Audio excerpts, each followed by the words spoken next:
ایک زندہ لاش کی طرح پھر رہا ہوں، تھوڑی دیر کے لیے دل بہل جاتا ہے، پھر وہ آنکھوں کے سامنے آ جاتا ہے۔ اس موقع پر کچھ لوگوں نے بہت منفی کردار ادا کیا اور سوشل میڈیا پہ کیا کیا میرے ملک کے انسانیت ہی بھول گیا ہے۔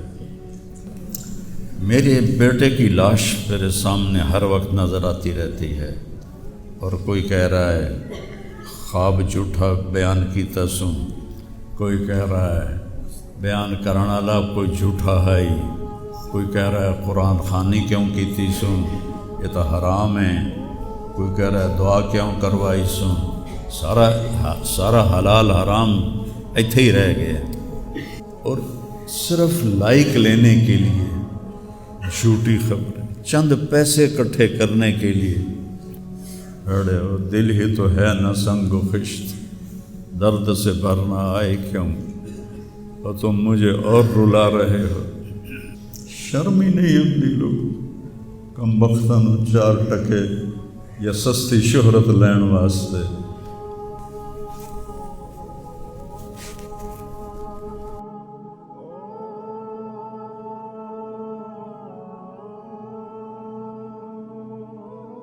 شکر ہے بہت لوگوں نے تعزیت کی، لیکن اس موقع پر کچھ لوگوں نے بہت منفی کردار ادا کیا۔ میں ایک جوان بیٹے کی میت اٹھا رہا ہوں اور اس کو قبر میں اتار رہا ہوں، اور سوشل میڈیا پہ کیا کیا میرے ملک کے انسانیت ہی بھول گیا ہے۔ اسلام کو پتہ نہیں کیا بنا دیا ہے۔ اسلام تو آتا ہے جب نبی کی زندگی سامنے ہوتی ہے، تو کوئی خوابوں پہ تبصرے کر رہا ہے، اور کوئی میرے اوپر تنقید کر رہا ہے، کوئی میرے بیٹے کو کہہ رہا ہے مولوی کے بیٹے نے خودکشی کر لی، تو بتاؤ میرے اوپر کیا گزری ہوگی اس سے۔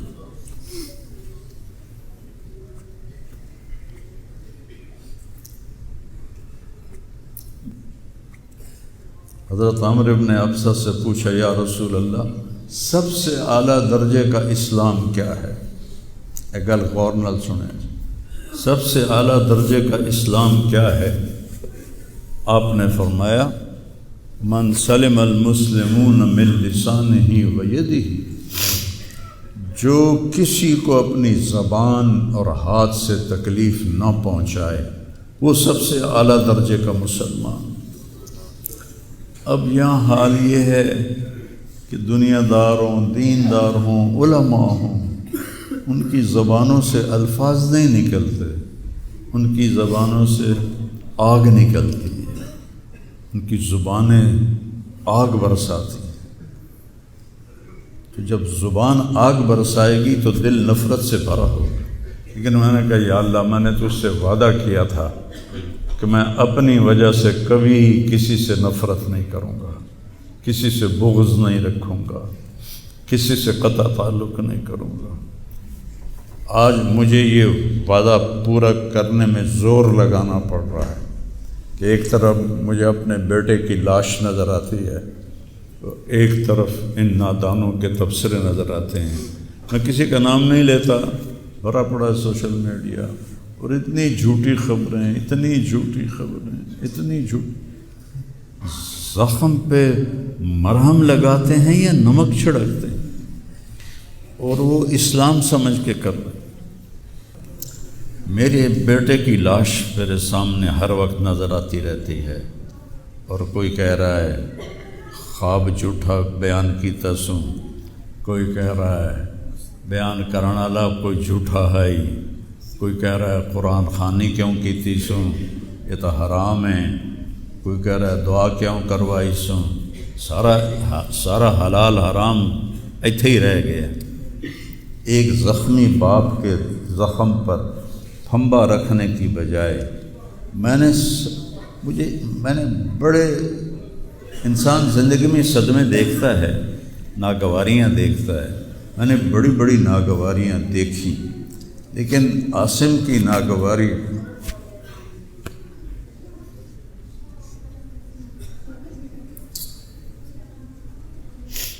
عاصم لا انساک ما ذر شارق وما ناہ عمر الحمام المطوقہ عاصم قلبی کل یوم ولیلۃ الیک بما تخفی النفوس معلقہ۔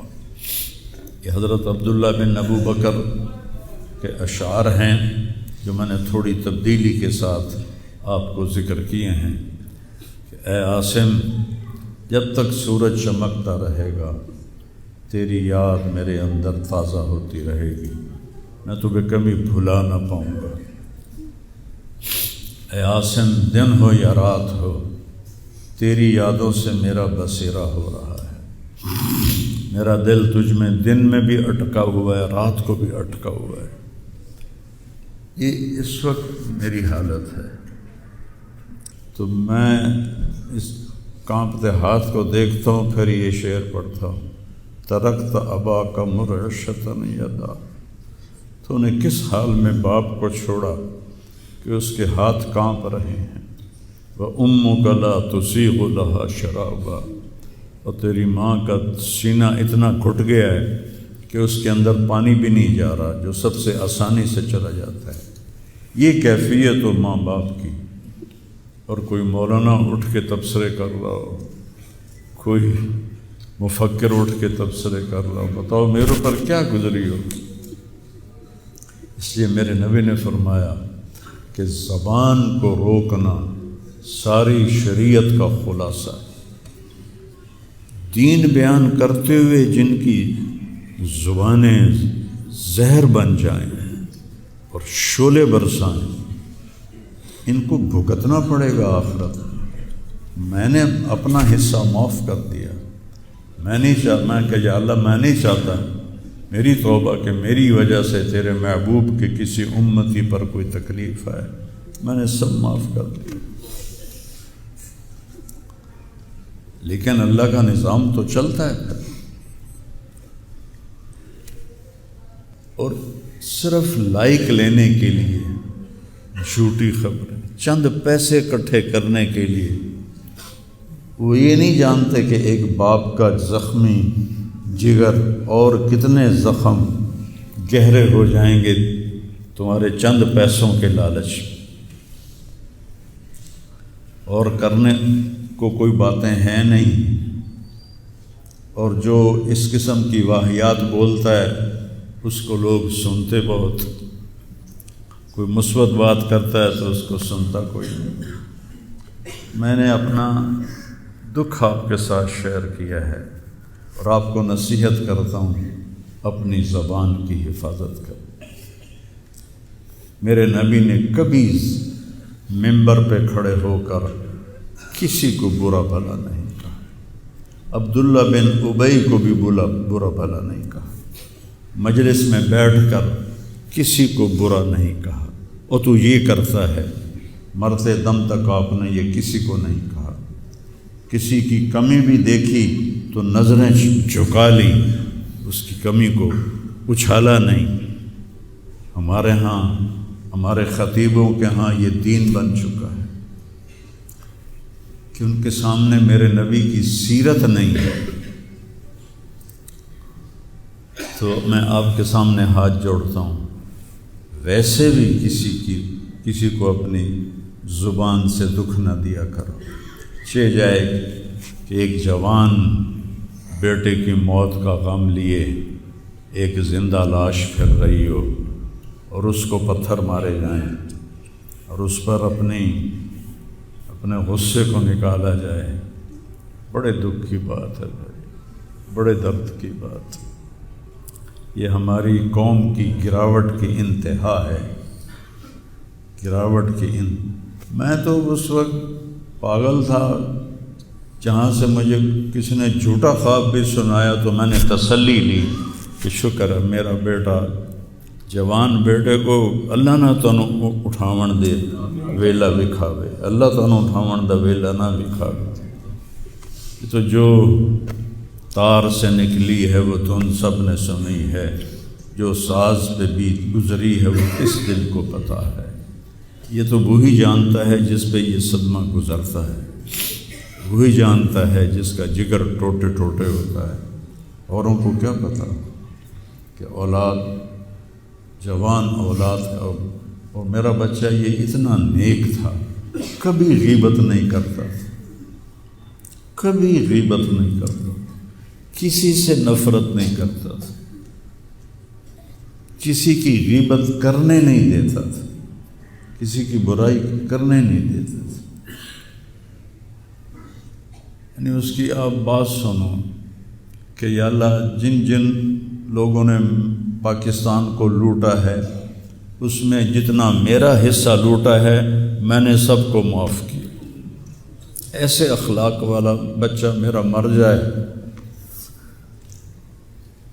اور مجھ پر تان و طنز ہو رہا ہو، قرآن خوانی کیوں کرائی، کوئی کفر کر دیتا ہے، اسلام ہی چوں نکل گیا۔ یہ دیوبندی بریلویوں نے آپس میں لڑ کے پوری امت کا حلیہ بگاڑ کے رکھ دیا۔ خطیبوں نے، میں صحیح علماء کی بات نہیں کر رہا، خطیب چاہے دیوبندی کے ہوں، چاہے اہل حدیثوں کے ہوں، چاہے وہ بریلیوں کے ہوں، چاہے وہ شیعوں کے ہوں، سوائے نفرت کی آگ بھڑکانے کے ان کے پاس اور کوئی موضوع کوئی نہیں۔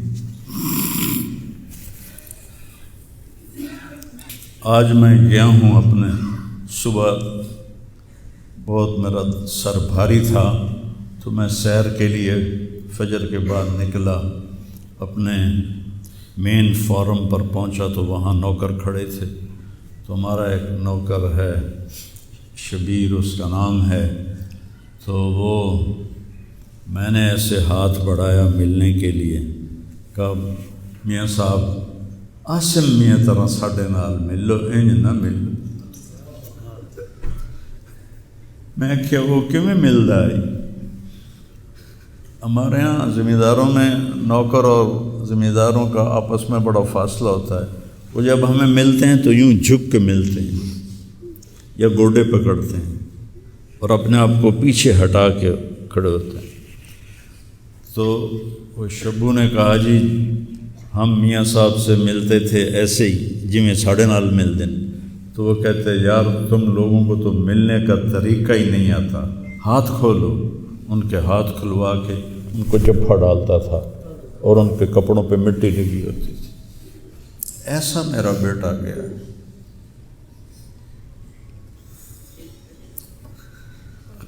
نوکر کے منہ سے نوالا نکال کے اپنے منہ میں ڈال کے کھا لیتا تھا۔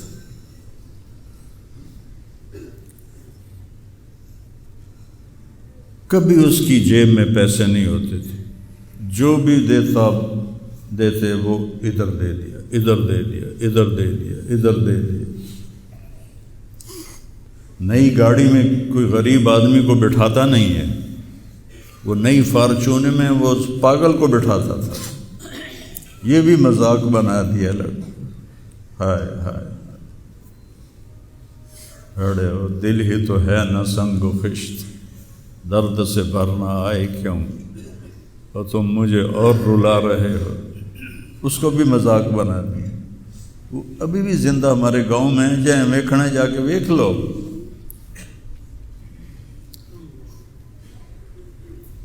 اور اس نے کہا کہ میرے رب نے میری بخشش کر دی اس ملنگ کی خدمت کی وجہ سے۔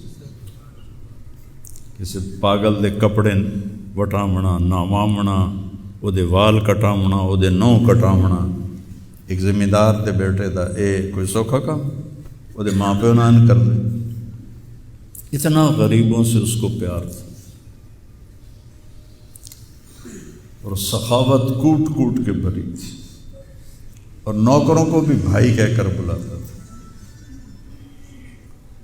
ہم لوگ بلاتے ہیں اوئے ایدیا، ہمارے جو ہم نے اپنے والدین کو دیکھا، چاچے تائے بابے دیکھا، اوئے برا، کہتا بھائی ادھر آئیے۔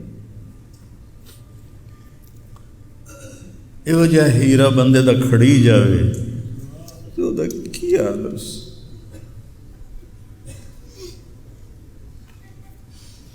شرم ہی نہیں آتی لوگ کم بختاں نوں 4 ٹکے یا سستی شہرت لین واسطے